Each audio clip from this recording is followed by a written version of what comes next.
సొమ్ములేపు ముంత కాసు వచ్చనంటే. రామ్ చరణ్ శంకర్ కాంబోలో తయారవుతున్న సినిమానే game changer. ఈ సినిమాకు నిర్మాత దిల్ రాజు. ఈ సినిమా పరిస్థితి ఏమిటి, విడుదల ఎప్పుడు, కనీసం రెండవ పాట ఎప్పుడు వస్తుంది అన్నది తెలియక ఫ్యాన్స్ కింద మీద పడుతున్నారు. ఈ సినిమా డిసెంబర్లో క్రిస్మస్ పక్కగా వస్తుందని నిర్మాత దిల్ రాజు చాలా నమ్మకంగా 1-2 వేదికల మీద ప్రకటించి ఉన్నారు. కానీ ఎక్కడ ఇంతవరకు ఒక డేట్ కానీ పోస్టర్ కానీ మాత్రం పడలేదు. ఇదిలా ఉంటే త్వరలో రెండవ పాట విడుదల చేస్తామని వినాయక చవితి సందర్భంగా ప్రకటించారు. కానీ ఈ ప్రకటనలో కూడా పాట విడుదల ఎప్పుడు అనేది లేదు. సినిమా విడుదల ఎప్పుడు అనేది కూడా క్లారిటీ లేదు. దర్శకుడు శంకర్ మొండి మనిషి. తన పని, తన ధోరణి తనది తప్ప మిగిలినవి పట్టవు.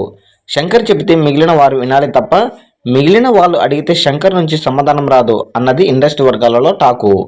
ఇలాంటి నేపథ్యంలో అసలు సినిమా డిసెంబర్లో విడుదలవుతుందా అన్న అనుమానాలు ఇండస్ట్రీలో వినిపిస్తున్నాయి. దిల్ రాజు నమ్మకం చూస్తుంటే డిసెంబర్లో వస్తుందని అనిపిస్తోంది.